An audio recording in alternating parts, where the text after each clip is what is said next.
Bangsa ini lahir dari kesadaran, juga ide dan gagasan. Kesadaran akan pentingnya kemerdekaan berdasar kesetaraan, berdasar kebinekaan. Gagasan berkembang menjadi cita-cita membangun bangsa dan negara untuk semua. Gagasan membentuk bangsa dan negara bernama Indonesia. Gagasan menjadi jantung yang memompa cita-cita. Gagasan membuat kita memiliki visi, memiliki mimpi, punya harapan akan masa depan. Gagasan menjadi intisari berdirinya bangsa dan arah langkahnya kaki-kaki. Dan inilah Gagas RI.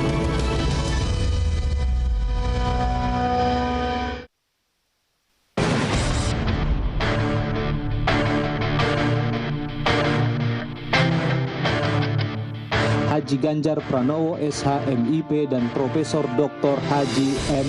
Mahfud MD telah dinyatakan memenuhi syarat sebagai pasangan calon presiden dan wakil presiden untuk pemilu serentak 2024.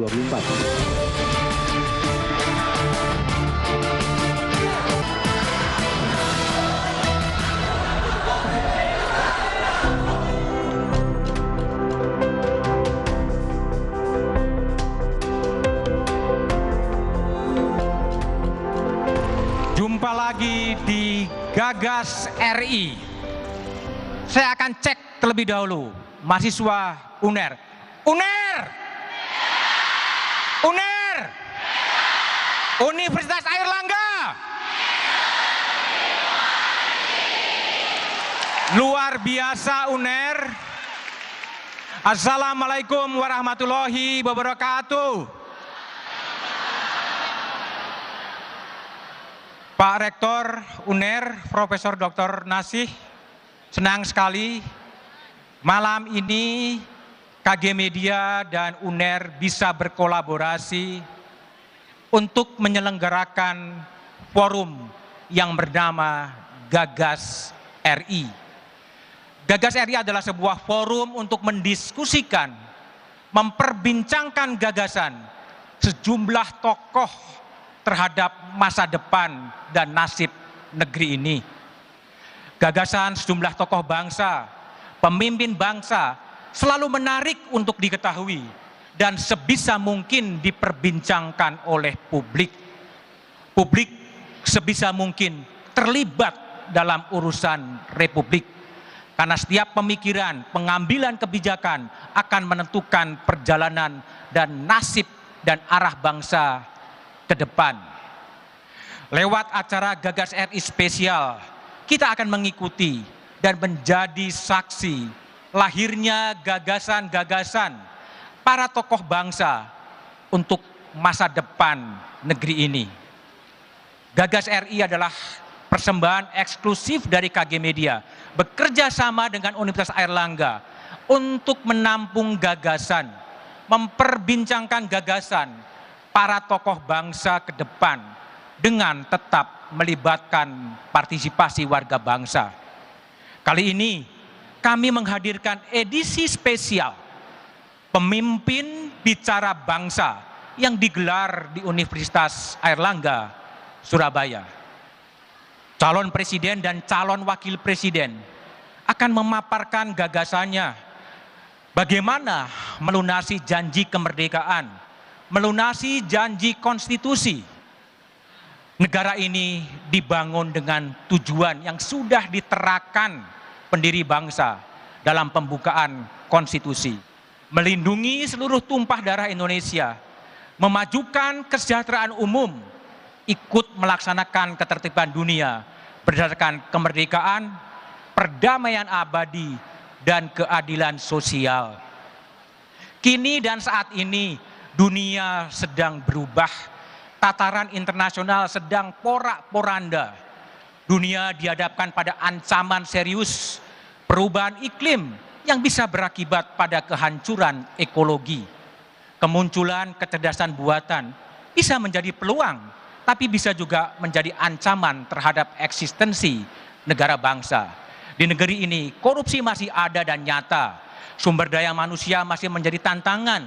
Kesenjangan sosial masih jadi pekerjaan rumah yang harus diselesaikan. Calon Presiden Ganjar Pranowo dan calon Wakil Presiden Mahfud MD akan menyampaikan gagasannya untuk Indonesia. Selain itu, juga hadir panelis yang akan berdiskusi, pemikir kebinekaan, Sukidi, PhD, dan Profesor Dr. Emi Susanti, Ketua Pusat Studi Gender dan Inklusi Sosial Universitas Airlangga. Acara ini spesial karena dihadiri oleh mahasiswa Universitas Airlangga dan perwakilan Badan Eksekutif Mahasiswa se-Jawa Timur yang menyaksikan langsung Gagas RC.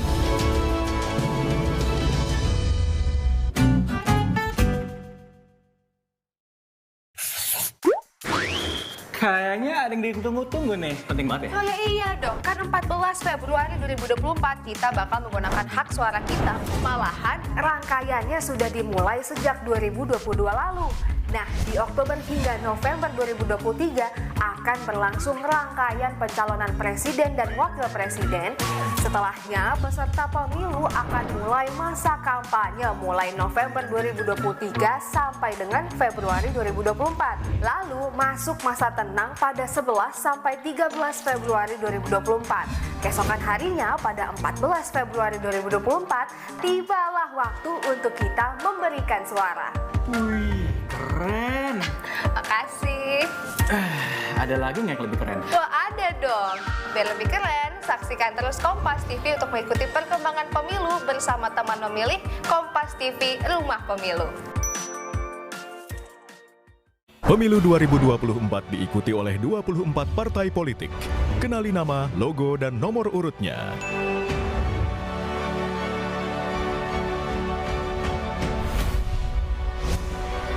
Jadilah bagian dari perhelatan akbar demokrasi negeri ini untuk Indonesia damai sejahtera.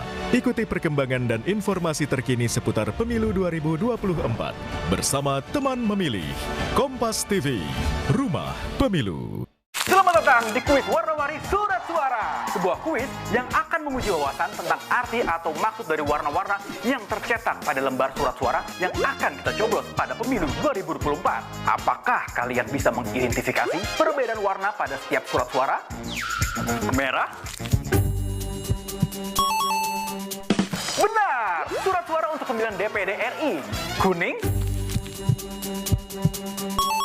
Surat suara untuk pemilihan DPR RI. Hijau untuk apa ya? Hijau untuk pemilihan DPRD kabupaten atau kota. Biru. Surat suara untuk pemilihan DPRD provinsi. Ya, dan yang terakhir, abu-abu. Surat suara untuk pemilihan presiden dan wakil presiden. Tetap ikuti berita dan informasi seputar pemilu 2024 bersama Kompas TV, Rumah Pemilu. Salam dan sampai jumpa. Kayaknya ada yang ditunggu-tunggu nih, penting banget ya? Oh ya iya dong, kan 14 Februari 2024 kita bakal menggunakan hak suara kita. Malahan rangkaiannya sudah dimulai sejak 2022 lalu. Nah, di Oktober hingga November 2023 akan berlangsung rangkaian pencalonan presiden dan wakil presiden. Setelahnya, peserta pemilu akan mulai masa kampanye mulai November 2023 sampai dengan Februari 2024. Lalu masuk masa tenang pada 11 sampai 13 Februari 2024. Keesokan harinya pada 14 Februari 2024, tibalah waktu untuk kita memberikan suara. Wih, keren. Makasih. Ada lagi nggak yang lebih keren? Wah, ada dong. Biar lebih keren, saksikan terus Kompas TV untuk mengikuti perkembangan pemilu bersama teman memilih Kompas TV Rumah Pemilu. Pemilu 2024 diikuti oleh 24 partai politik. Kenali nama, logo, dan nomor urutnya.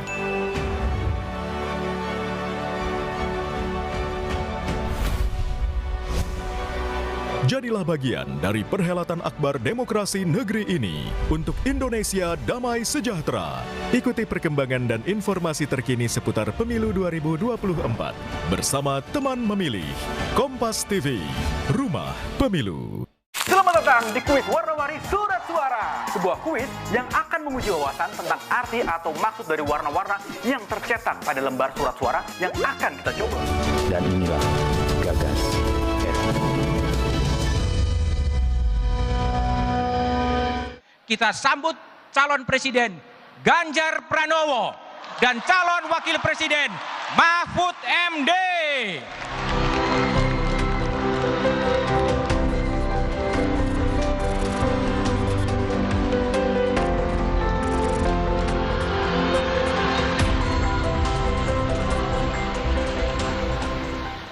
Assalamualaikum warahmatullahi wabarakatuh. Selamat malam, salam sejahtera untuk kita semuanya. Om Swastiastu, Namo Buddhaya, Rahayu. Mas Budiman, terima kasih.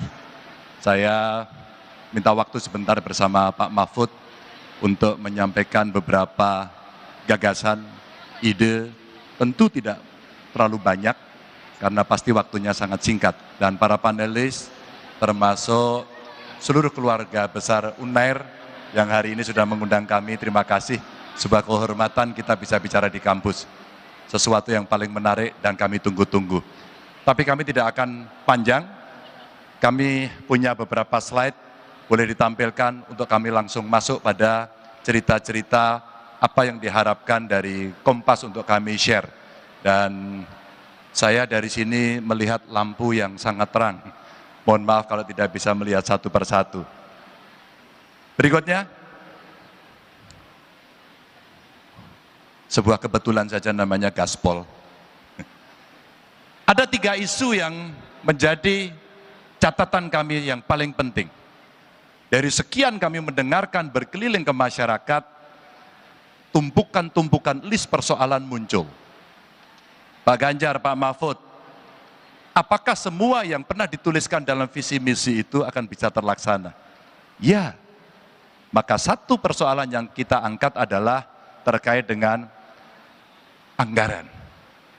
Pak, sedemikian banyak program yang akan dicapai, apakah iya bisa dibiayai? Maka menggandakan anggaran menjadi penting.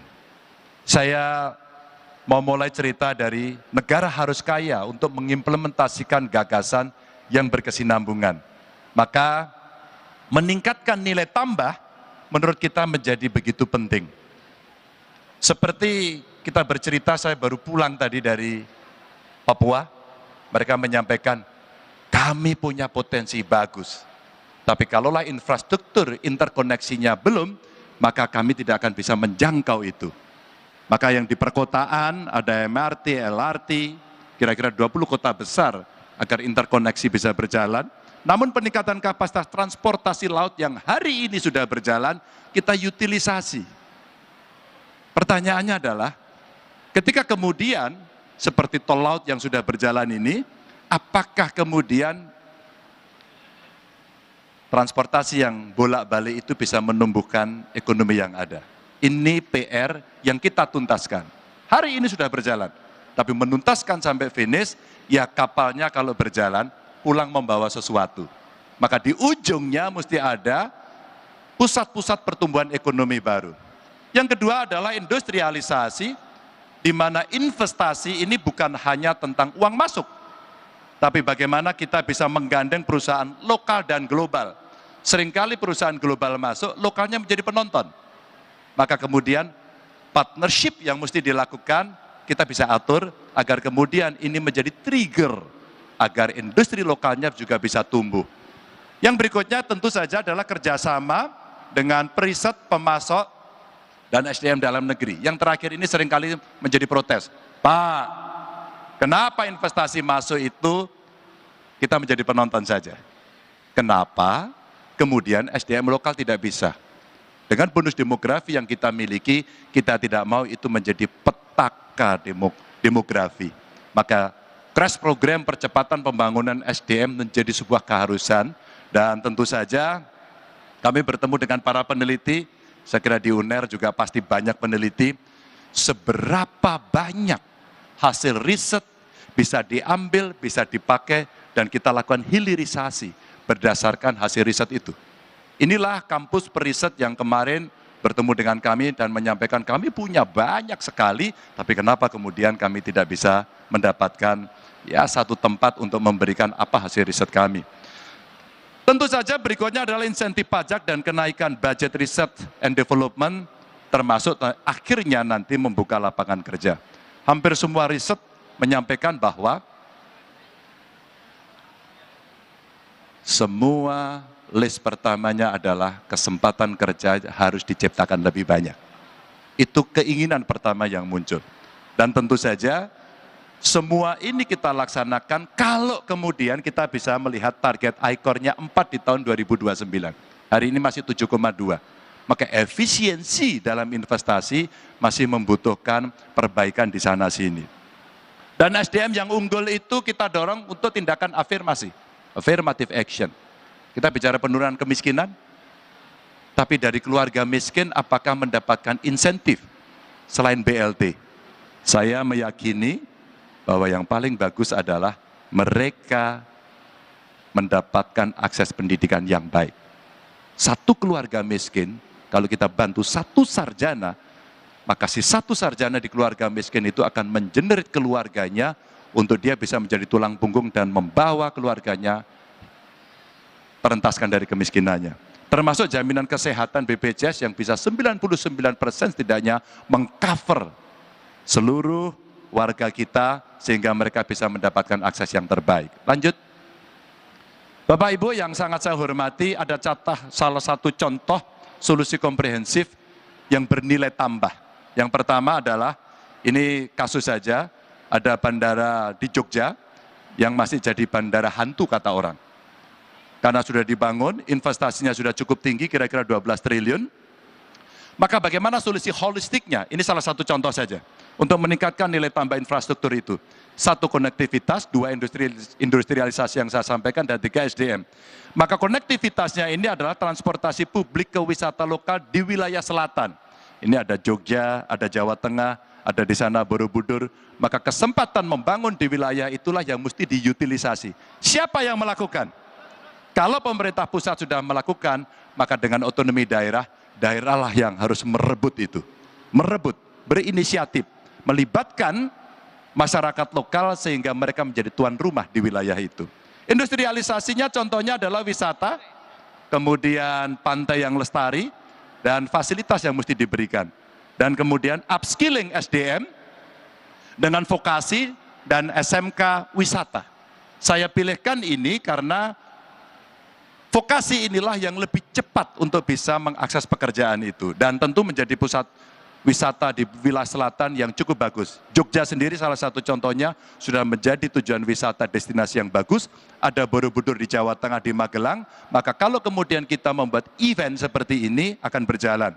Umpama kemarin dengan Kompas ada Borobudur Marathon yang sudah menjadi legend dan kemudian menjadi event internasional. Contoh ini akan mendorong mengutilisasi infrastruktur itu yang lebih bermanfaat. Berikutnya lagi, maka Bapak Ibu teman-teman, kami menyebutnya sebagai new economy. Tapi sebenarnya di sana ada 3 yang sekarang menjadi perhatian dan biasanya anak muda suka bertanya di sana. Bagaimana dengan green economy? Maka kalau kita melihat investasi untuk transisi energi saja, transisi energi ini, itu kita butuh kurang lebih 1.300 triliun dan ini akan mendorong 3,7 juta lapangan kerja. Butuh tenaga kerja yang lebih banyak, butuh tenaga kerja yang lebih berkemampuan tinggi, skillnya lebih tinggi, dan kemudian kalau kita melakukan transisi ini berbarengan dengan itu serapan tenaga kerja akan lebih banyak. Investasi akan terbuka lebih banyak. Tapi investasi itu harus mudah, harus gampang, tidak ada pungli, tidak ada kolusi dan korupsi di sana, maka semua akan datang. Dan satu, butuh kepastian hukum. Tanpa itu mereka akan lari. Yang kedua, terkait dengan blue economy, maka 77% wilayah laut dan perairan di Indonesia, namun 7,6% sektor ini kontribusinya terhadap GDP kita masih rendah, 7,6. Maka saya membayangkan ketika banyak expert, ketika banyak ahli, ketika banyak investor masuk dalam peluang industri blue economy, rasa-rasanya inilah kesempatan pertumbuhan ekonomi dan kesempatan kerja akan tercapai. Dan yang terakhir terkait dengan digital. Daulat digital saya sebut, Itu kalau kita melihat dari data e-commerce annual national spending kita itu ada 649 triliun. Apa artinya? Kita butuh regulasi yang fair, kita butuh transaksi di dalam negeri dan menggunakan rupiah, sehingga rupiah menjadi tuan rumah dan berdampak positif ini kepada SDM Indonesia dan biasanya itu anak muda. Industri kreatif, mereka bicara seni, mereka bicara e-commerce, mereka bicara platform, mereka bicara semua yang terkait dengan digitalisasi dan itu akan bisa mempercepat. Berikutnya lagi, maka Bapak Ibu ketika kemudian kita mesti mendorong ini, optimisme yang mesti kita bangun agar kita tidak masuk dalam middle income trap, maka pertumbuhan mesti 7%. Ini cerita tidak gampang. Tapi kalau kita tidak menargetkan itu, maka effort kita menjadi sangat lemah. Kalau itu tidak terjadi, maka bonus demografi kita mungkin akan tidak mengalami puncaknya. Dia akan terjebak pada pendapatan menengah dan kita tidak bisa melompat menjadi negara yang maju. Dan itu artinya penerimaan negara juga harus tumbuh. Ekonomi tumbuh, penerimaan negara tumbuh, dan inilah yang saya katakan menghindari malapetaka demografi. Kalau kita lihat satu contoh saja pendapatan dari basis pajak, ini kami mendengarkan suara kawan-kawan pengusaha. Pak Ganjar, Pak Mahfud, mbok iyalah, kita itu kalau bayar pajak itu simple mekanismenya. Mbok iyalah, pelaporannya mudah. Mbok iya, otomatis restitusinya juga mudah.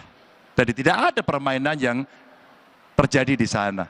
Ini keluhan yang muncul kepada kami. Dan akhirnya kita melihat beberapa tontonan bagaimana pengelolaan pajak yang kemudian mulai berkasus. Ini yang sekarang mesti kita bereskan. Dan kita jangan berburu binatang di kebun binatang. Kita mencari itu saja yang ada di situ atau memancing di akuarium. Pak, saya sudah bayar teks amnesti loh Pak, kenapa sekarang masih dikejar? Pak, saya sudah bayar pajak, kenapa SPT saya kemudian masih ditanyakan? Kenapa kemudian digitalisasi sistemnya tidak berjalan dengan baik sehingga begitu membayar itu recorded. Maka tinggal membuka saja, kita bisa melihat dashboardnya, maka rakyat kita dimudahkan. Loh, kan bayar setoran pajak untuk negara, kenapa harus dipersulit?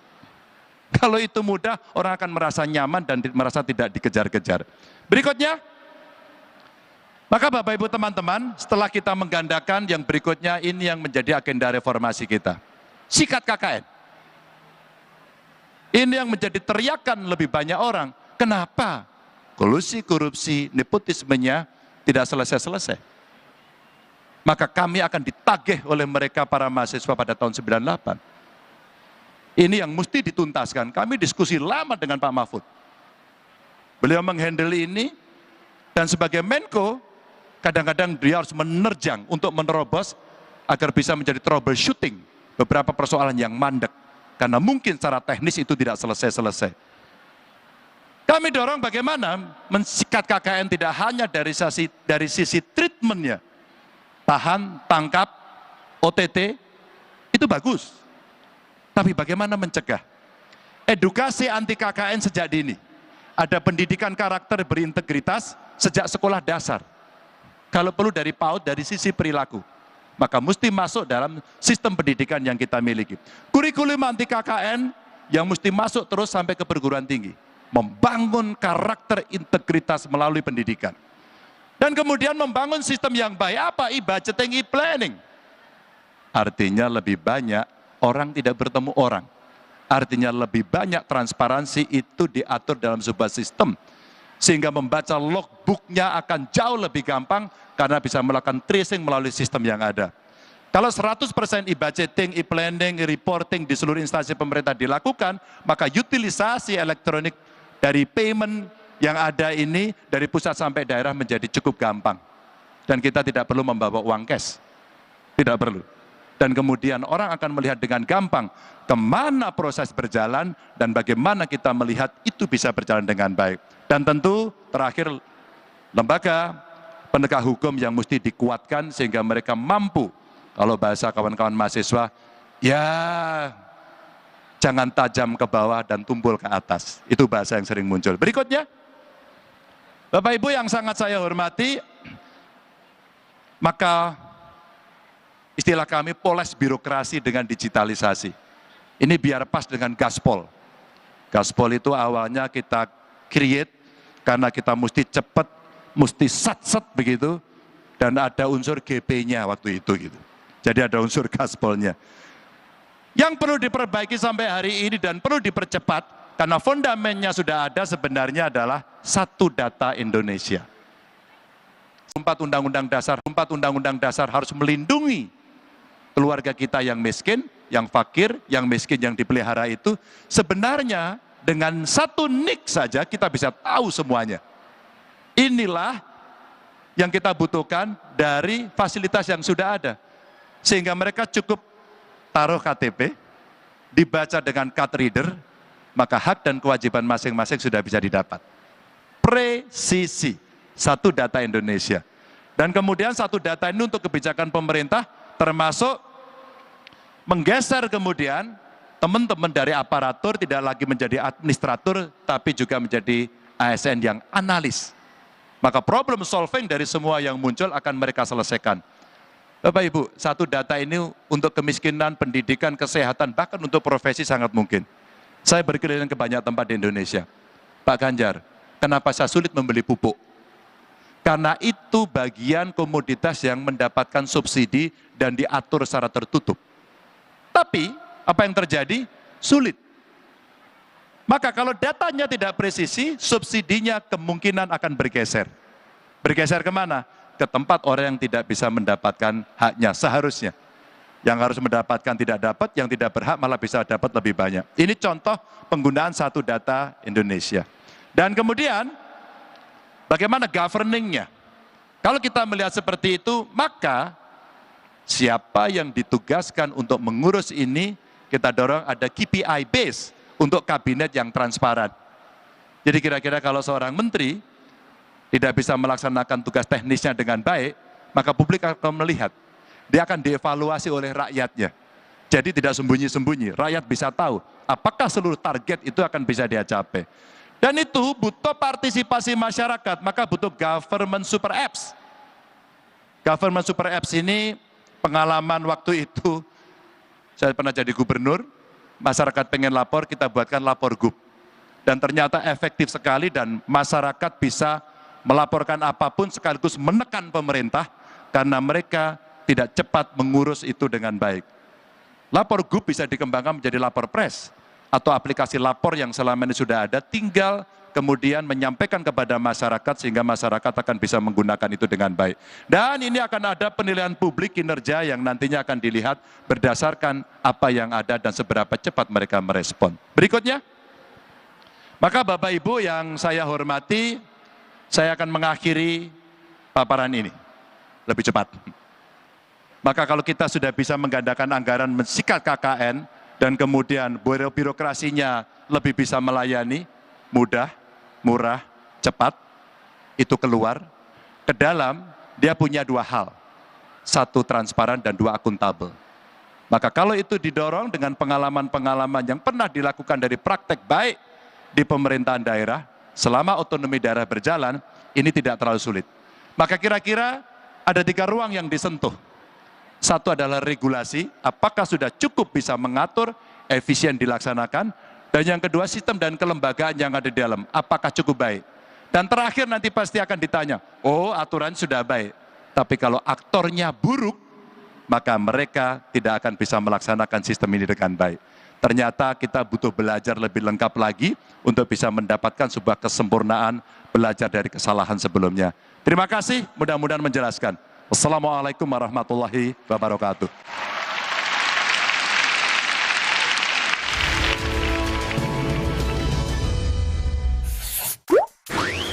Kayaknya ada yang ditunggu-tunggu nih. Penting banget ya? Oh ya iya dong, kan 14 Februari 2024 kita bakal menggunakan hak suara kita. Malahan rangkaiannya sudah dimulai sejak 2022 lalu.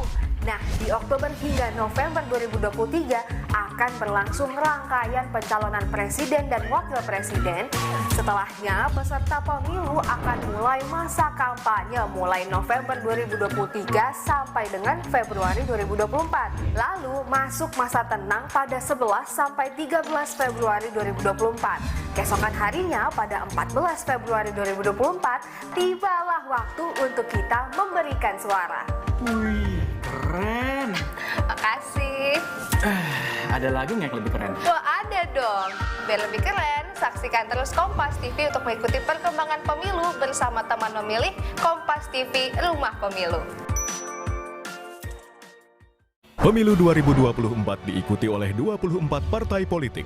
Kenali nama, logo, dan nomor urutnya.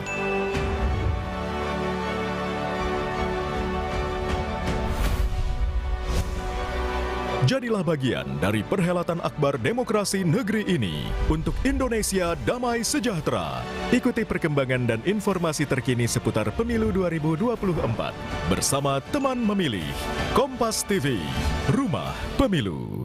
Selamat datang di kuis warna-warni surat suara. Sebuah kuis yang akan menguji wawasan tentang arti atau maksud dari warna-warna yang tercetak pada lembar surat suara yang akan kita coblos pada pemilu 2024. Apakah kalian bisa mengidentifikasi perbedaan warna pada setiap surat suara? Merah? Benar! Surat suara untuk pemilihan DPD RI. Kuning? Surat suara untuk pemilihan DPR RI. Hijau untuk apa ya? Hijau untuk pemilihan DPRD kabupaten atau kota. Biru. Surat suara untuk pemilihan DPRD provinsi. Ya, dan yang terakhir, abu-abu. Surat suara untuk pemilihan presiden dan wakil presiden. Tetap ikuti berita dan informasi seputar pemilu 2024 bersama Kompas TV, Rumah Pemilu. Salam dan sampai jumpa.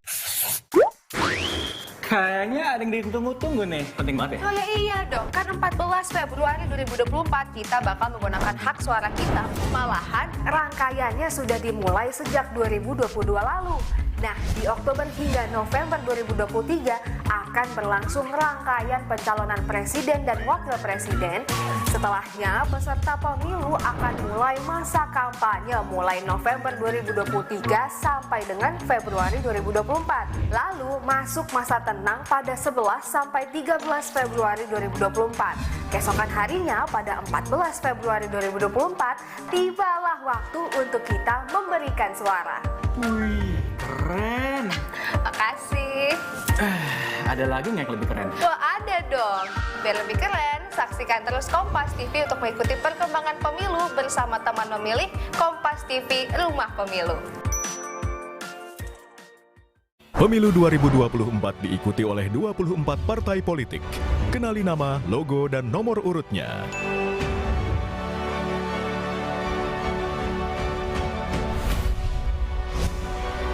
Jadilah bagian dari perhelatan akbar demokrasi negeri ini untuk Indonesia damai sejahtera. Ikuti perkembangan dan informasi terkini seputar Pemilu 2024 bersama teman memilih Kompas TV, Rumah Pemilu. Selamat datang di kuis warna-warni surat suara. Sebuah kuis yang akan menguji wawasan tentang arti atau maksud dari warna-warna yang tercetak pada lembar surat suara yang akan kita coblos pada pemilu 2024. Apakah kalian bisa mengidentifikasi perbedaan warna pada setiap surat suara? Merah? Benar! Surat suara untuk pemilihan DPD RI. Kuning? Surat suara untuk pemilihan DPR RI. Hijau untuk apa ya? Hijau untuk pemilihan DPRD kabupaten atau kota. Biru. Surat suara untuk pemilihan DPRD provinsi. Ya, dan yang terakhir, abu-abu. Surat suara untuk pemilihan presiden dan wakil presiden. Tetap ikuti berita dan informasi seputar pemilu 2024 bersama Kompas TV, Rumah Pemilu. Salam dan sampai jumpa. Kayaknya ada yang ditunggu-tunggu nih. Penting banget ya? Oh ya iya dong, kan 14 Februari 2024 kita bakal menggunakan hak suara kita. Malahan rangkaiannya sudah dimulai sejak 2022 lalu. Nah, di Oktober hingga November 2023 akan berlangsung rangkaian pencalonan presiden dan wakil presiden. Setelahnya, peserta pemilu akan mulai masa kampanye mulai November 2023 sampai dengan... Dan inilah Gagas.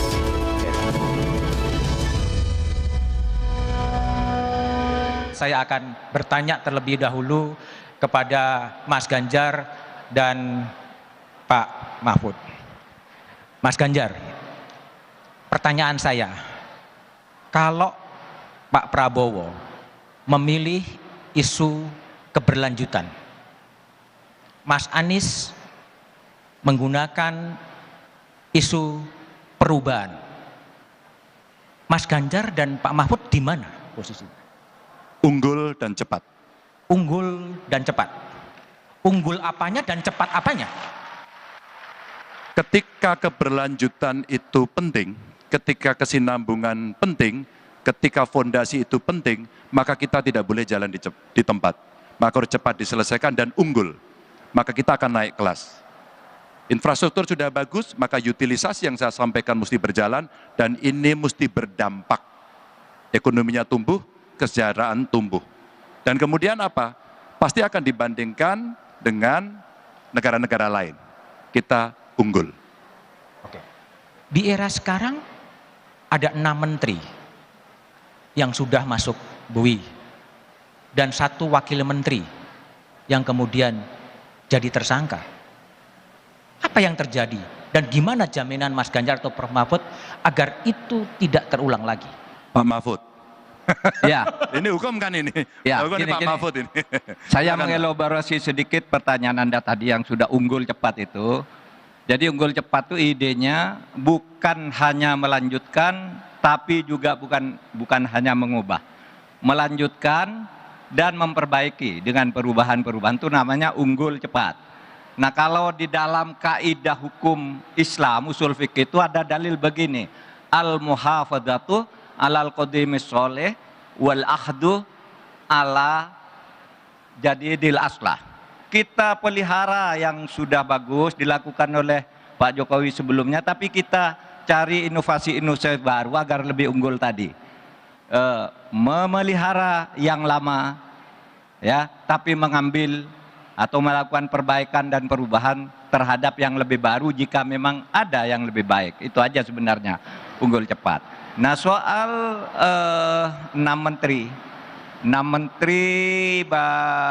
terlibat korupsi dan sudah dibui dan sudah ditangkap oleh KPK, ya menurut saya itu keniscayaan yang sudah terjadi. Tetapi agar kedepannya itu tidak terjadi, tadi Pak Ganjar, Bapak calon presiden sudah menyatakan beberapa hal yang harus dilakukan, ya, digitalisasi di penataan birokrasi. Tapi juga lebih dari itu, secara politik, ya nanti pengangkatan para menteri itu bukan karena politik dagang sapi.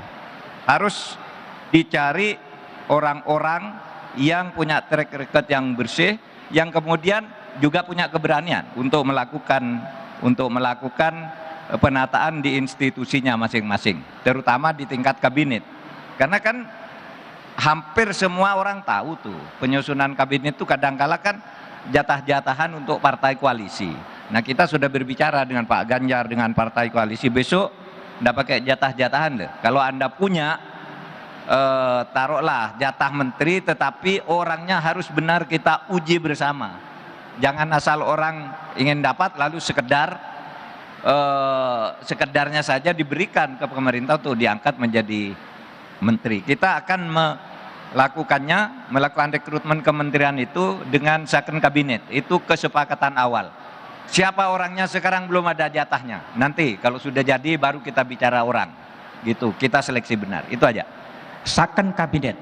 Artinya apakah kemudian dalam kabinet Mas Ganjar dan Prof Mahfud seandainya menang akan mengurangi jatah partai politik? Partai politik punya hak untuk mengajukan. Tapi dia mesti kualifikasi zaken. Dia mesti expert, dia mesti ahli.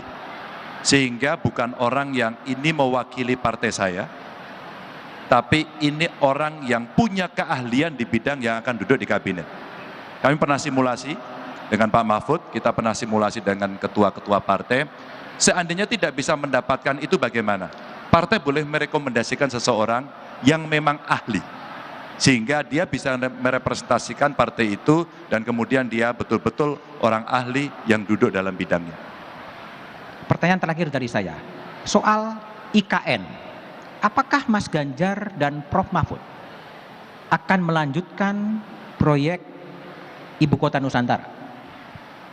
Saya sebenarnya di banyak forum sudah menyampaikan ini, harus lanjut.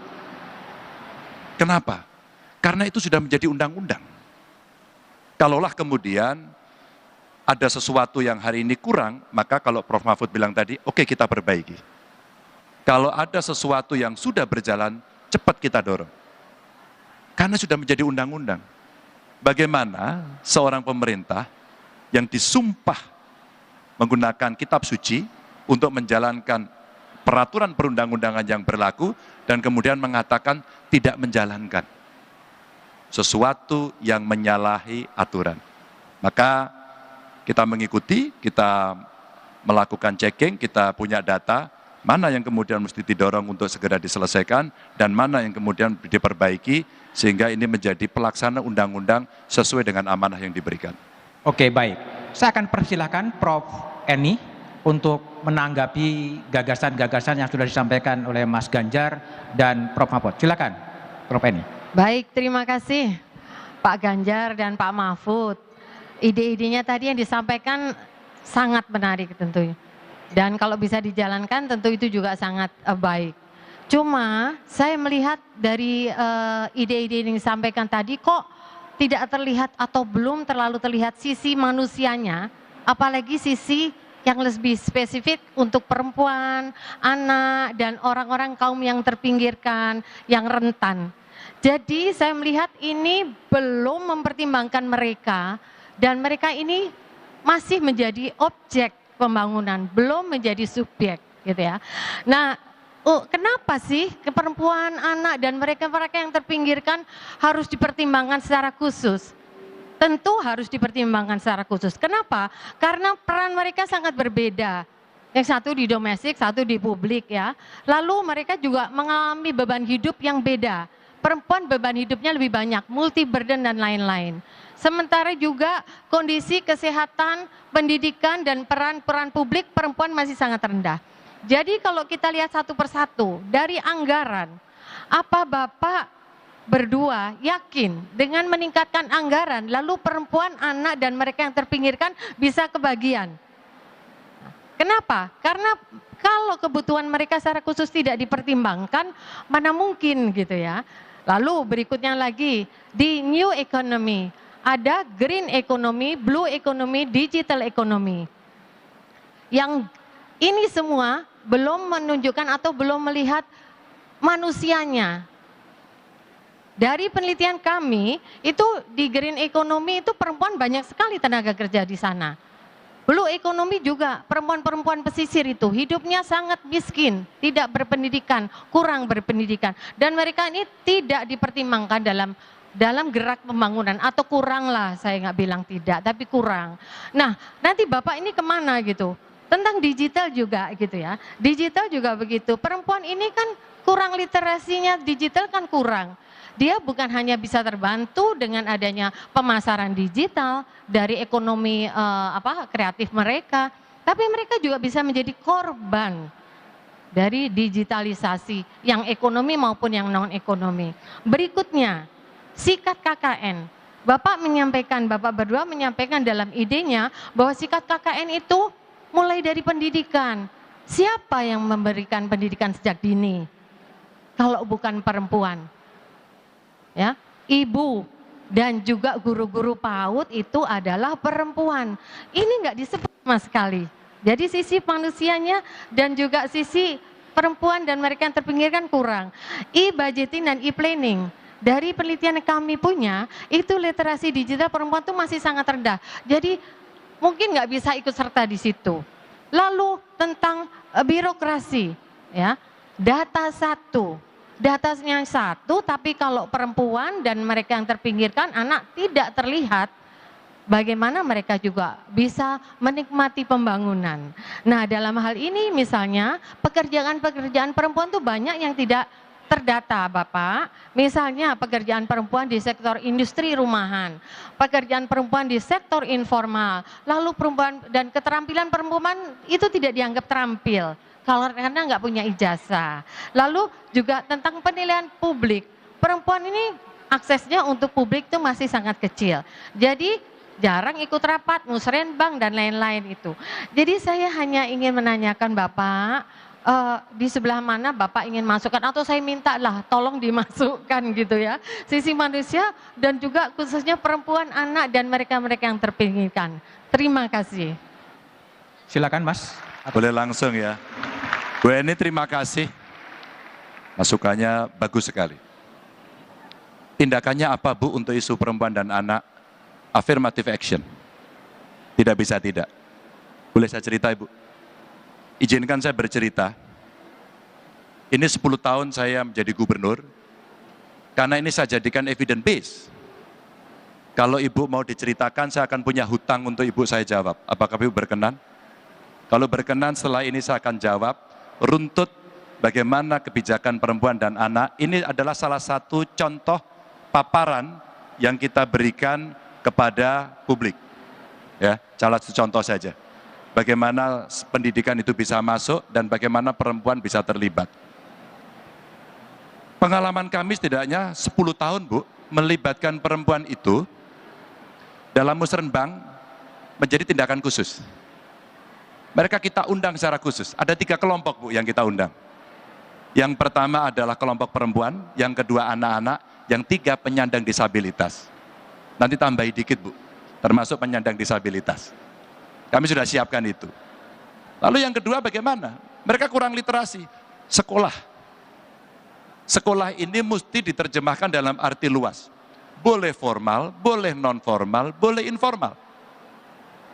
Lalu dalam praktek seperti apa? Kalau ada tindakan afirmasi, maka kelompok inilah yang menjadi prioritas. Kami punya kredit Bu, khusus untuk perempuan. Kami pernah punya pengalaman mengadvokasi seorang perempuan nelayan dari Demak yang protes pada pemerintah. Apa protesnya? Pak, saya minta pekerjaan di KTP saya adalah nelayan. Tidak bisa Bu. Karena perempuan kemudian diletakkan pada posisi domestik. Sehingga seolah-olah ini digantikan oleh suaminya. Dan si perempuan ini saya suka. Dia tetap bertahan, gimana caranya? Karena dia gagal di desanya, dia gagal di kecamatan, dia gagal di kabupatennya, maka dia ketemu saya. Jadi saya kasih contoh yang konkret saja. Maka pada saat itu kemudian saya sampaikan, Dinas Kependudukan, besok kamu tulis, dan harus besok sudah jadi. KTP-nya dia, pekerjaan nelayan. Bu, apa yang terjadi? Akhirnya si perempuan ini mendapatkan akses modal, dia mendapatkan pelatihan hanya karena satu kata saja. Pekerjaannya adalah nelayan. Ini contoh yang bagus, bahkan tidak sampai di situ. Kami mendorong bagaimana penurunan stunting, menurunkan AKI AKB, ya, dan bagaimana anak bisa tumbuh kembang dengan baik. Kita dorong dengan program perhatian pada ibu hamil. Kami kasih nama nginceng wong meteng. Nginceng wong meteng ini adalah perhatian pada ibu hamil. Apakah kandungannya sehat, apakah gizinya cukup, apakah periksa rutin. Kalau jawabannya iya, apakah risti dia? Kalau jawabannya dia risti, maka ini mesti menjadi perhatian utama. Kalau dia jadi perhatian utama, maka dia mendapatkan perlakuan khusus. Sehingga dia akan bisa mendapat akses untuk bisa mendapat pemeriksaan rutin, mendapatkan gizi yang cukup sampai lahir. Maka kita dorong kampus waktu itu dengan program One Student One Client. Program ini sebenarnya bisa kita angkat ke nasional untuk menurunkan itu. Sampai kemudian dia lahir, maka AKB-nya, angka kematian bayi, balita, kita bisa tekan. Maka ibu-ibu kita edukasi dengan literasi yang cukup, harus ASI. Harus ASI. Maka ketika itu sudah selesai, inilah yang akan masuk. Jadi sebenarnya cukup banyak akses yang diberikan, tapi dengan waktu yang terbatas, tentu pertanyaan menjadi hutang saya untuk menjelaskan. Kalau Ibu cukup saya jelaskan, ini lunas hutang saya. Tapi kalau ini belum cukup, saya akan tuliskan untuk menjawab lebih detail lagi dari program yang kami miliki. Terima kasih. Pak Mahfud mau menambahkan pertanyaan dari Prof. Emdi soal perempuan dan disabilitas. Ya, sebenarnya yang disampaikan oleh Bapak calon Presiden tadi itu berlaku untuk semua warga negara Indonesia, laki-laki maupun perempuan. Tetapi kita tahu selama ini perempuan tuh perannya dianggap kurang. Sebenarnya pemerintah udah punya kebijakan yang akan kita tegaskan kembali, yaitu affirmative policy. Misalnya kalau selain affirmative action yang sudah dilakukan tadi, afirmatif itu artinya kita membuat aturan yang tidak adil untuk mencapai keadilan baru. Ini perempuan kan diperlakukan tidak adil, harus afirmasi nih. Di berbagai negara misalnya dikatakan anggota parlemen minimal harus sekian perempuan. Nah di Indonesia calon anggota DPR misalnya 30% atau 1 dari 3 itu harus ada perempuannya. Nah, itu afirmatif policy-nya sudah ada, dan di dalam praktek juga, di dalam praktek kan sudah bisa jadi presiden, sudah jadi bupati, kemudian bahkan kalau wisuda di kampus-kampus itu yang paling banyak perempuan, dan biasanya yang cum laude itu kalau dari 10, 8 itu perempuan biasanya di kampus-kampus ya. Saya lama mewisuda orang gitu di kampus-kampus itu. Oleh sebab itu bagus, nanti programnya akan dipilah mana yang afirmatif policy, mana yang afirmatif action, itu sebenarnya sudah kita pilah-pilahkan. Meskipun sebenarnya yang kita perlukannya adalah manusia Indonesia tanpa memandang laki-laki ataupun perempuan, tapi memang perlu afirmasi. Itu aja. Prof Eni, tadi jawaban dari Mas Ganjar dan Pak Mahfud, apakah masih akan menanggapi balik soal isu perempuan dan disabilitas? Tidak, saya hanya begini, kebijakan tuh nggak bisa gender neutral, nggak bisa gender blind. Memang harus berpihak begitu. Jadi mohon sih kalau berkenan itu di situ memang harus eksplisit disebutkan gitu. Jadi orang jelas. Karena kita nggak bisa mengatakan ini berlaku untuk semua orang, nggak bisa, karena kenyataannya memang tidak sama gitu. Seperti di SDGs tujuan pembangunan berkelanjutan itu juga ada poin khusus tentang gender equality, tentang apa poverty. Jadi kalau menurut saya sih sisi itu bisa dimasukkan secara eksplisit. Terima kasih. Saya akan menegaskan apakah jawaban saya cukup, karena sebenarnya di visi misi kita ada, Bu. Tapi seandainya belum cukup, saya dengan senang hati akan menjawab secara tertulis dan lebih detail dari program itu. Saya akan tawarkan pada Ibu, kira-kira apakah jawaban ini cukup atau saya harus menjawab lagi di luar panggung ini. Kalau iya, saya akan tuliskan lebih. Tidak usah di luar panggung aja, cuma nanti dimasukkan, mohon dimasukkan. Sudah Bu. Makanya saya jelaskan dengan kasih. praktek-praktek konkret yang baik untuk meyakinkan Ibu dengan narasi yang tadi saya sampaikan. Cukup? Selesai ya Bu ya? Saya nggak punya hutang ini berarti. Terima kasih.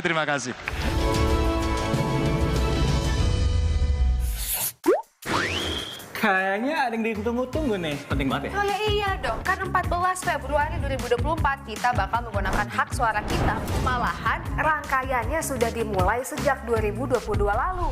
Nah, di Oktober hingga November 2023 akan berlangsung rangkaian pencalonan presiden dan wakil presiden. Setelahnya, peserta pemilu akan mulai masa kampanye mulai November 2023 sampai dengan Februari 2024. Lalu masuk masa tenang pada 11 sampai 13 Februari 2024. Keesokan harinya pada 14 Februari 2024, tibalah waktu untuk kita memberikan suara. Wih, keren. Makasih. Ada lagi nggak yang lebih keren? Wah, ada dong. Biar lebih keren, saksikan terus Kompas TV untuk mengikuti perkembangan pemilu bersama teman memilih Kompas TV Rumah Pemilu. Pemilu 2024 diikuti oleh 24 partai politik. Kenali nama, logo, dan nomor urutnya.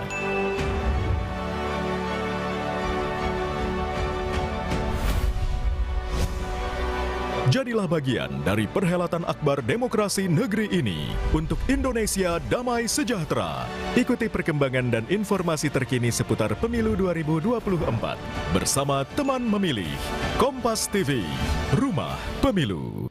Selamat datang di kuis warna-warni surat suara. Sebuah kuis yang akan menguji wawasan tentang arti atau maksud dari warna-warna yang tercetak pada lembar surat suara yang akan kita coblos pada pemilu 2024. Apakah kalian bisa mengidentifikasi perbedaan warna pada setiap surat suara? Merah? Benar! Surat suara untuk pemilihan DPD RI. Kuning? Surat suara untuk pemilihan DPR RI. Hijau untuk apa ya? Hijau untuk pemilihan DPRD kabupaten atau kota. Biru. Surat suara untuk pemilihan DPRD provinsi. Ya, dan yang terakhir, abu-abu. Surat suara untuk pemilihan presiden dan wakil presiden. Tetap ikuti berita dan informasi seputar pemilu 2024 bersama Kompas TV, Rumah Pemilu. Salam dan sampai jumpa. Kayaknya ada yang ditunggu-tunggu nih. Penting banget ya? Oh ya iya dong, kan 14 Februari 2024 kita bakal menggunakan hak suara kita. Malahan rangkaiannya sudah dimulai sejak 2022 lalu. Nah, di Oktober hingga November 2023 akan berlangsung rangkaian pencalonan presiden dan wakil presiden. Setelahnya, peserta pemilu akan mulai masa kampanye mulai November 2023 sampai dengan Februari 2024. Lalu masuk masa tenang pada 11 sampai 13 Februari 2024. Keesokan harinya pada 14 Februari 2024, tibalah waktu untuk kita memberikan suara. Wih, keren. Makasih. Ada lagi nggak yang lebih keren? Dan inilah Gagas.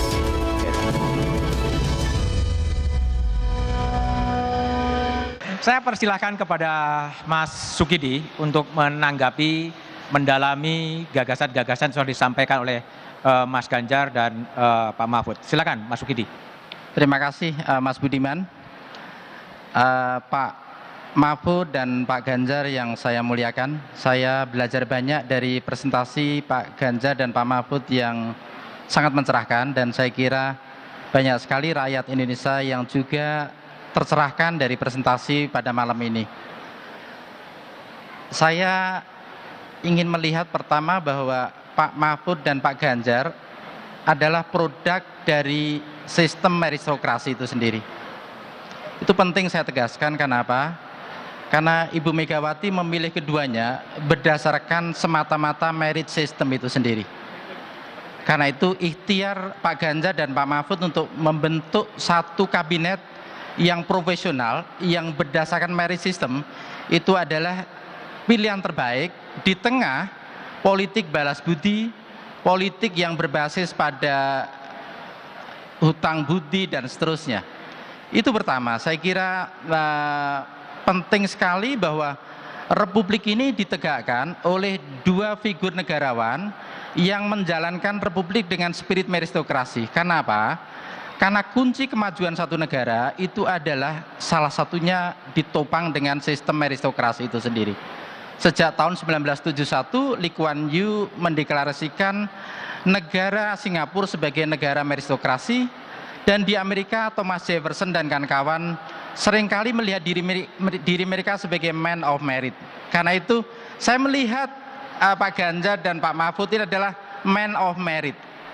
Mereka yang punya wisdom, punya kebijaksanaan, mereka yang keduanya punya pengetahuan dan punya kecapakan untuk memimpin Republik ini.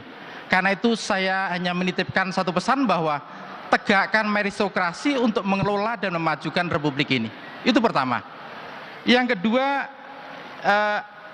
tak kalah pentingnya adalah pada aspek tentang pembangunan human capital. Saya kira itu terobosan brilian dan penting Pak Ganjar menegaskan itu sejak awal. Karena apa? Karena kita mengalami apa yang oleh Presiden Kim sebut sebagai human capital gap. Ada ketimpangan human capital, modal manusia, terutama antara negara maju dan negara berkembang. Dan kita sendiri tertinggal jauh dengan negara-negara Asia Tenggara. Karena itu kesadaran untuk membangun human capital investment, saya kira itu terobosan penting untuk melihat bahwa orientasi kemajuan dan pembangunan yang diletakkan oleh Pak Ganjar dan Pak Mahfud itu semata-mata dan terutama berorientasi pada pengembangan modal manusia. Kenapa? Karena ini menjadi penentu kemajuan satu bangsa. Itu yang kedua, instrumen terbaik untuk mengembangkan human capital itu antara lain sudah ditegaskan dengan sangat baik melalui pendidikan. saya ingin memberikan satu penekanan pada pendidikan karakter itu. Saya kira itu penting sekali ditegaskan. Karena apa?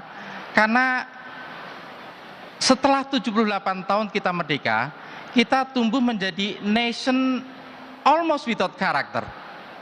Bangsa tanpa karakter, nation without soul, bangsa tanpa jiwa. Karena apa? Karena ketika Bung Karno mendirikan Republik ini dengan spirit gotong royong, spirit yang religius, tetapi kita sekarang berhadapan dengan satu situasi di mana Republik ini dihuni oleh orang-orang yang secara moral bermasalah. Karena itu saya ingin menitipkan satu pertanyaan secara khusus kepada Bapak Mahfud yang mengingatkan saya pada James Madison dalam Federalist Paper bahwa Pak Mahfud ini buat saya adalah negarawan yang tercerahkan.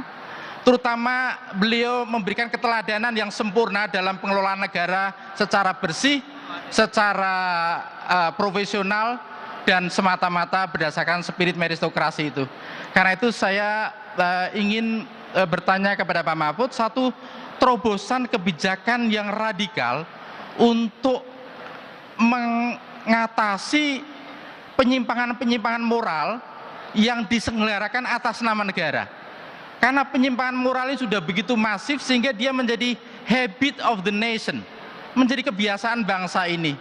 Sehingga kita menjadi tidak tahu lagi mana baik dan buruk, benar dan salah, karena kategori ini menjadi blur, menjadi buram gitu.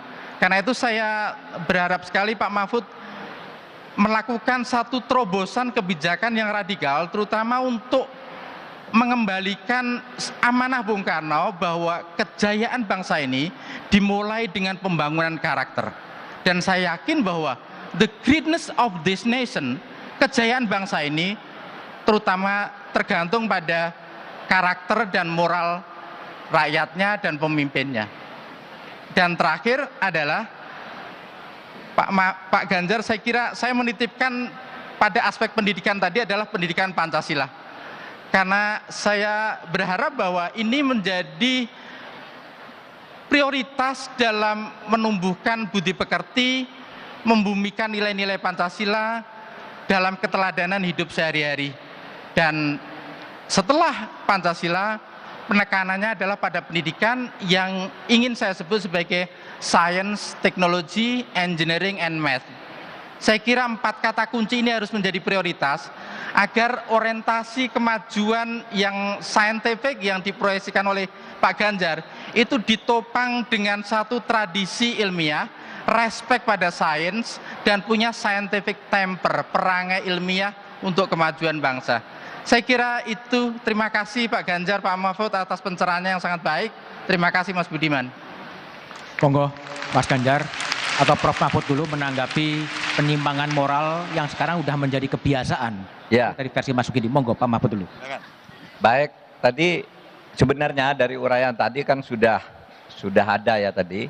Bagaimana kita membangun masa depan Indonesia itu kan dimulai tadi ada pendidikannya di keluarga, sampai akhirnya kalau ada pelanggaran-pelanggaran itu ada di ujungnya penegakan hukum. Nah kita kan yang ditanyakan tadi bagaimana kita mengembangkan pendidikan karakter gitu. Gini, saya kira kalau dalam arti normatif itu kan semuanya, hampir semua pemimpin mengatakan begitu. Kita mau kembali ke pendidikan karakter, tinggal melaksanakannya kan gitu. Nah itulah nanti yang akan kita jabarkan di dalam program-program yang ditulis tadi. Tetapi kalau dasar utamanya sebenarnya kalau pendidikan itu kan sudah disebutkan ada 2 unsur kalau di dalam konstitusi itu. Pasal 31 ayat 2 konstitusi itu menyatakan bahwa pendidikan diselenggarakan berdasar iman, takwa, akhlak. Itu eksplisit di Undang-Undang Dasar. Itu akan memberi dasar pada pendidikan karakter itu tadi. Tinggal bagaimana ini diterjemahkan dalam operasional pendidikan. Lalu kalau dasarnya iman, takwa, dan akhlak, Pak, pasal 31 ayat berikutnya, ayat 4 menyatakan pendidikan diselenggarakan untuk memajukan ilmu pengetahuan dan teknologi. Itu tadi udah jelas di situ. Jadi ada iman, takwa, akhlak atau imtak, lalu ada iptek. Nah kalau dua ini ketemu, meskipun tuh sering orang menganggap jargon, tapi memang itu sebenarnya dasar pendidikan kita ke depan. Satu, iman, taqwa, akhlak, kemudian masalah ipteknya tadi, ada digitalisasi dan macam-macam, pengembangan SDM dan sebagainya. Kita nanti tinggal operasionalnya sebenarnya. Maka dulu ada kan pendidikan Pancasila, pendidikan budi pekerti, bahkan sekarang ada revolusi mental atau reformasi mental dan seterusnya itu. Itu semuanya kan dalam rangka berpikir ke situ, tapi implementasinya di dalam birokrasi dan kehidupan kita sehari-hari itu yang akan kita benahi agar itu benar-benar jalan menjadi arah tujuan pendidikan kita. Ya. Pak Ganjar mau menambahkan? Ya, itu saya tuliskan itu. Jadi ketika kemudian karakter tidak terbentuk, budi pekerti tidak terbentuk, maka kita jualan hal-hal yang bisa mencederai teman-teman kita. Dengan politik identitas, kelompok, black campaign, politik separatis, macam-macam. Maka pembangunan yang merata di seluruh wilayah inilah yang kemudian menjadi sebuah kewajiban penting yang tadi, setelah orang mendapatkan intellectual capital, maka bagaimana dengan human capital? Saya sepakat sekali Mas Sukidi, maka beberapa riset yang kita miliki yang saya katakan tadi, lebih banyak di perpustakaan, yuk kita hilirisasi yuk, agar semuanya belajar.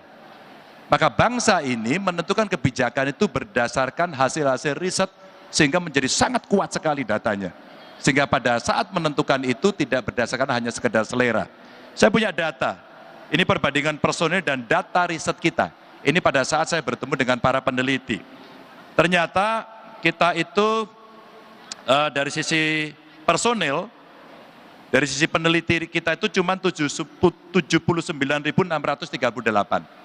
Kalau kita bandingkan dengan Thailand saja, kita sudah kalah jauh karena dia di 189.940. Kalau kita ngomong sama Korea Selatan, dia 545.434. Kami ambil datanya itu. Mari kita lihat, berapa anggaran yang kita miliki untuk riset and development, agar kemudian semua berbasis data yang baik. Ternyata kita itu hanya sekitar 0,3% dari PDB. Sedangkan Thailand itu 1,1% dan Korea Selatan 4,81%. Maka kalau 1% saja dari PDB bisa kita berikan, para peneliti akan bekerja dengan sangat luar biasa. Akan sangat luar biasa. Dan saya sepakat tadi, kalau pendidikan baik, Bu Eni juga sampaikan tadi, literasinya baik, maka orang akan punya kesadaran baik. Mereka punya karakter, mereka mengerti, maka ketika akan masuk pada satu sistem, maka model meritokrasinya akan berjalan. Kalau itu tidak pantas, maka ada moral dan fatsun yang kemudian muncul dari diri masing-masing. Oh, kami tidak pantas untuk melakukan itu. Maka ada self control yang kemudian bisa kita lakukan. Dan salah satunya saya sepakat, bagaimana pendidikan Pancasila itu kita gelurakan. Dan satu, harus diberikan contoh dan teladan dari pimpinannya. Contoh dan teladan. Mas Sukidi, apakah akan mendalami lagi apa yang sudah disampaikan oleh Mas Ganjar dan Prof. Mahfud? Silakan, masih ada waktu. Saya kira keteladanan yang diberikan oleh Pak Mahfud dan Pak Ganjar itu menjadi role model bagaimana penyelenggara negara yang bersih, terutama etika kenegaraan itu harus dijunjung tinggi. Masalahnya sekarang adalah bahwa kita menghadapi satu situasi di mana korupsi seperti kata Pak Mahfud begitu merajalela dan terjadi di semua lini penyelenggara negara, dan terutama terkait juga dengan mafia hukum yang semakin ugal-ugalan. Karena itu korupsi yang tinggi itu semakin memiskinkan rakyat kecil. Karena itu saya ingin menitipkan pesan terakhir bahwa keberpihakan Pak Ganjar dan Pak Mahfud terhadap rakyat kecil itu harus dimulai dengan penyelenggaraan negara yang betul-betul bersih. Karena itu sekarang yang betul-betul diidam-idamkan oleh rakyat Indonesia, agar apa? Agar semua anggaran negara itu betul-betul sampai pada target rakyat itu sendiri. Saya kira itu Mas Budiman. Sebelum direspon, Prof. Eni, apakah akan menambahkan sesuatu catatan terhadap apa yang disampaikan oleh Mas Ganjar dan Prof. Mahfud? Silakan. Tidak, silakan Mas Ganjar. Pak Mahfud dulu. Respon, Pak Mahfud. Ini meskipun cawapres tapi kita perannya tinggi. Baik, Pak Sukidi, terima kasih. Jadi bagaimana kita memulai itu di dalam situasi korupsi dan penegakan hukum yang karut-marut di berbagai lini. Nah, saya tadi sudah menyinggung sedikit, sebenarnya kuncinya pada strong leadership. Karena sebenarnya kalau saya melihat watak birokrasi itu, kalau terjadi di sini sesuatu di bawah ini, sebenarnya di atasnya bisa dengan cepat mengubah, terutama di aparat penegak hukum itu, birokrasinya sangat ketat. Kalau atas bilang begini, bawahnya begini. Ini kadang-kala kita agak di tengah-tengah menjelang ke atas ini kurang kuat sebenarnya. Itulah sebabnya saya katakan kita akan membentukkan kabinet yang kuat, kepemimpinan yang kuat. Saya contohkan begini. Sudah 50 tahun Kemenko Polhukam itu berdiri. Tapi apakah Pak Sukidi atau kita semua pernah melihat enggak bahwa dulu kalau Menko Polhukam itu melakukan tindakan-tindakan nyata? Enggak ada. Yang dikerjakan hanya mengkoordinir, ini ketemukan ini harus begini. Enggak ada tindakan. Saya sebagai menteri hanya diberi wewenang koordinasi. Tetapi saya tunjukkan tidak bisa ini kalau hanya koordinasi begitu. Oleh sebab itu saya langsung bertindak ke kasus-kasus konkret. Saya ambil datanya, saya turun. Misalnya seperti kasus Sambo, ya. Itu coba kalau tidak ada intervensi dari kekuatan kepemimpinan saya sebagai Menko Polhukam, tidak ada. Eliezer itu sudah tanda tangan mengaku dia yang membunuh. Karena kamu membunuh, janjinya nanti dibebaskan karena kamu tembak menembak, bukan kamu membunuh. Saya katakan tidak mungkin, itu pelakunya mesti Sambo. Kita berperang di situ akhirnya bisa juga, dan dijatuhi penjara. Ada kasus Indosuria, Koperasi Indosuria, yang triliunan korupsi dibebaskan oleh pengadilan. Saya bilang akan saya tuntut lagi dengan kasus lain sambil saya kasasi. Masuk di situ, dihukum 18 tahun. Kemudian dari nol, dari bebas murni itu menjadi 18 tahun dengan penyitaan kekayaan sekian puluh miliar. Itu jalan. Nah, oleh sebab itu terobosan-terobosan seperti itu menjadi penting kita lakukan. Kuncinya di strong leadership. Kalau normatifnya itu sudah selalu dibuat setiap rata harus begini, tapi sesudah ke bawah enggak bisa jalan. Coba bayangkan Pak, ada mafia hukum di suatu daerah, misalnya di Sulawesi Utara. Mafia hukum nih mengadakan pertambangan ilegal.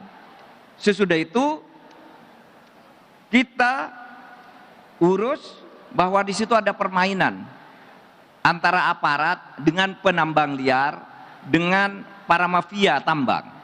Kita tahu ini masalahnya. Begitu saya kirim orang ke sana, saya akan ngirim orang. Di sana ada pelanggaran.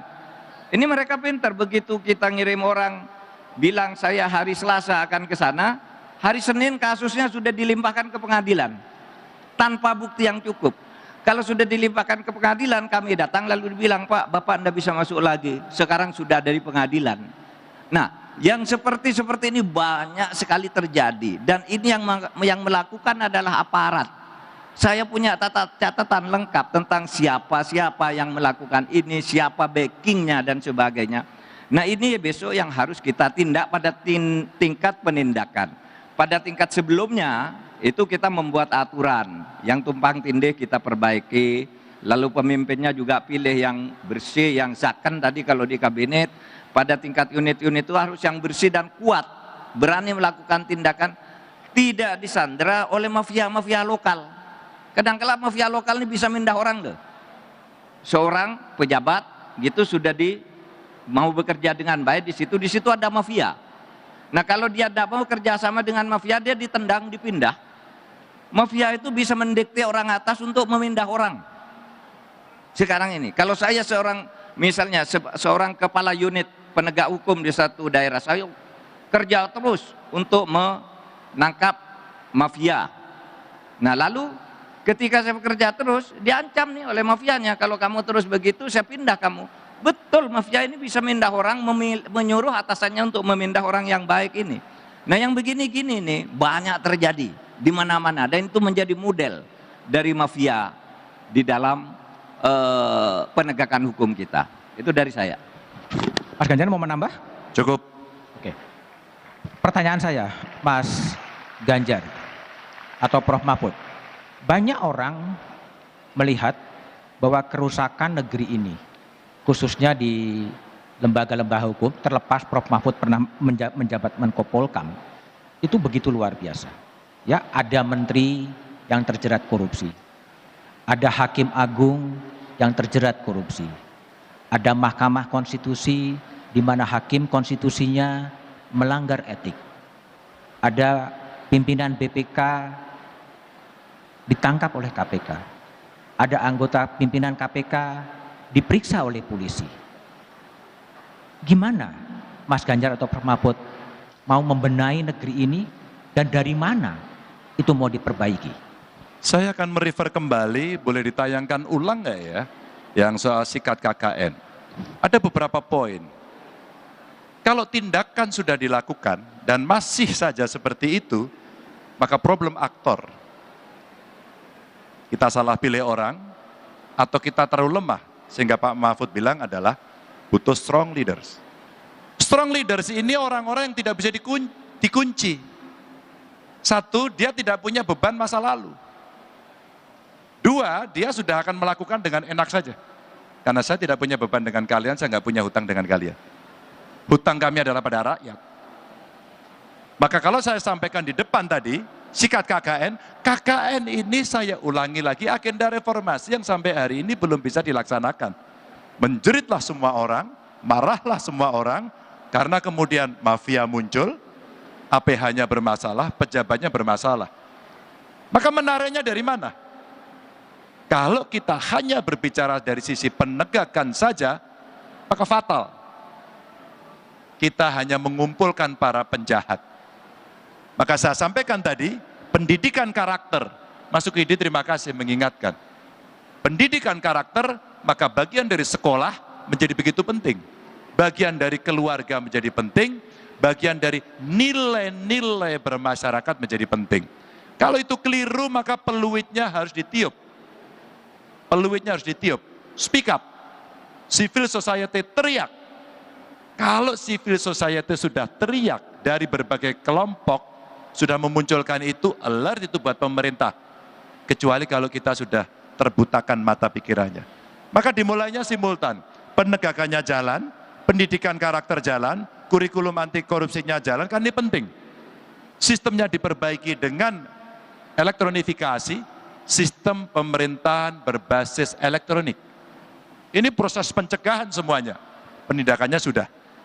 Maka ketika kemudian kita memilih pemimpin, tadi Pak Mahfud juga sudah sampaikan, zakon kabinet. Zakon pun tidak bisa dilaksanakan kalau kemudian pemimpinnya terlibat, pemimpin tertingginya. Saya sebagai gubernur, pengalaman begitu, kalau kemudian saya terima sogokan, kalau saya meres-meres, kalau kemudian saya korup, maka kami tidak bisa dipercaya.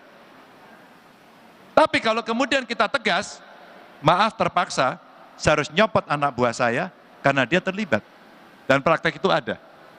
Maka ini membalikkan fakta di mana seorang pemimpin yang biasanya maaf dengan segala hormat saya, kolusi dengan anak buahnya untuk bisa mengambil atau mendapatkan setoran, hari ini kita balik.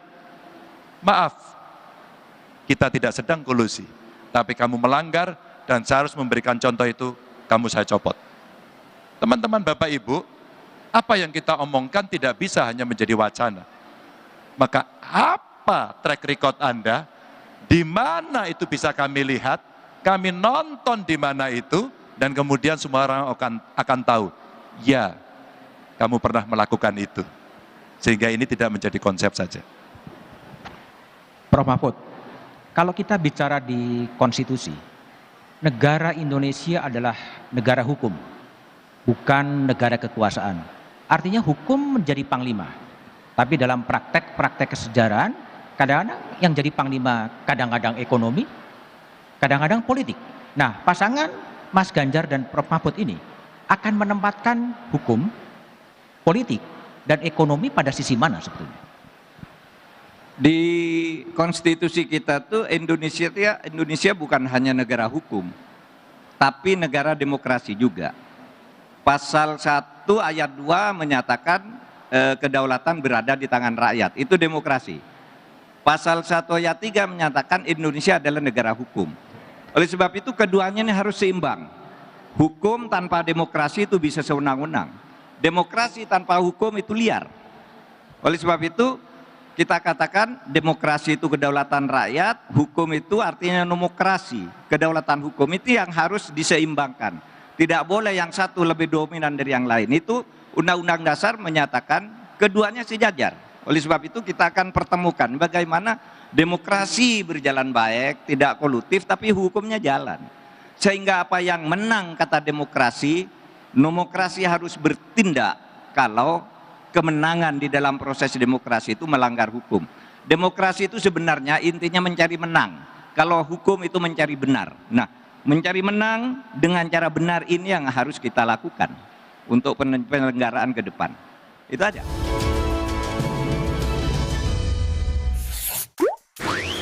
Kayaknya ada yang ditunggu-tunggu nih. Penting banget ya? Oh ya iya dong, kan 14 Februari 2024 kita bakal menggunakan hak suara kita. Malahan rangkaiannya sudah dimulai sejak 2022 lalu.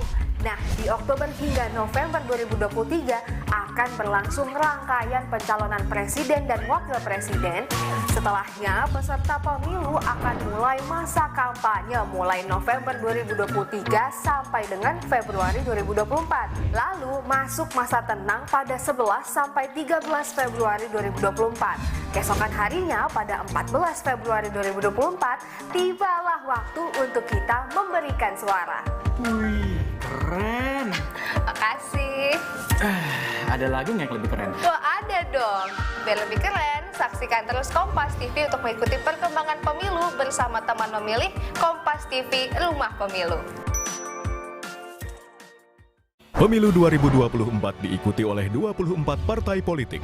Kenali nama, logo, dan nomor urutnya.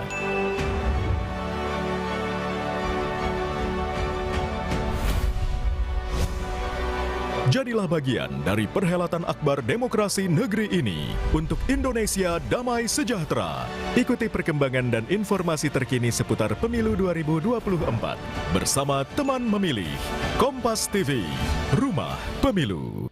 Selamat datang di kuis warna-warni surat suara. Sebuah kuis yang akan menguji wawasan tentang arti atau maksud dari warna-warna yang tercetak pada lembar surat suara yang akan kita coblos pada pemilu 2024. Apakah kalian bisa mengidentifikasi perbedaan warna pada setiap surat suara? Merah? Benar! Surat suara untuk pemilihan DPD RI. Kuning? Surat suara untuk pemilihan DPR RI. Hijau untuk apa ya? Hijau untuk pemilihan DPRD kabupaten atau kota. Biru. Surat suara untuk pemilihan DPRD provinsi. Ya, dan yang terakhir, abu-abu. Surat suara untuk pemilihan presiden dan wakil presiden. Tetap ikuti berita dan informasi seputar pemilu 2024 bersama Kompas TV, Rumah Pemilu. Salam dan sampai jumpa. Kayaknya ada yang ditunggu-tunggu nih. Penting banget ya? Oh ya iya dong, kan 14 Februari 2024 kita bakal menggunakan hak suara kita. Malahan rangkaiannya sudah dimulai sejak 2022 lalu. Nah, di Oktober hingga November 2023 akan berlangsung rangkaian pencalonan presiden dan wakil presiden. Setelahnya, peserta pemilu akan mulai masa kampanye mulai November 2023 sampai dengan Februari 2024. Lalu masuk masa tenang pada 11 sampai 13 Februari 2024. Keesokan harinya pada 14 Februari 2024, tibalah waktu untuk kita memberikan suara. Wih, keren. Makasih. Ada lagi nggak yang lebih keren? Wah, ada dong. Biar lebih keren, saksikan terus Kompas TV untuk mengikuti perkembangan pemilu bersama teman memilih Kompas TV Rumah Pemilu. Pemilu 2024 diikuti oleh 24 partai politik. Kenali nama, logo, dan nomor urutnya.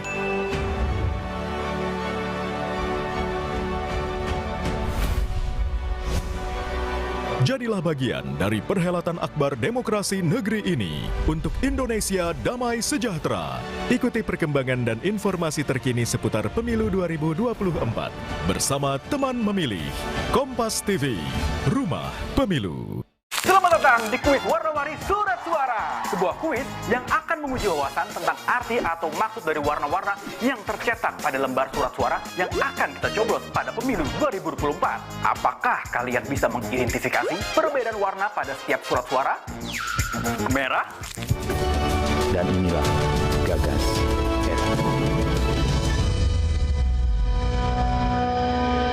Mas Ganjar, silakan memberikan closing statement kepada audien. Monggo, silakan Mas Ganjar. Kita harus melakukan percepatan di dalam pembangunan ini karena lingkungan eksternal berubah dengan cepat dan dahsyat. Dan itu butuh crash program. Crash programnya adalah bagaimana percepatan itu dilakukan berbasis kepada hasil yang hari ini sudah dikerjakan. Kita tidak bisa pungkiri itu karena itu evidence base yang bisa kita pakai.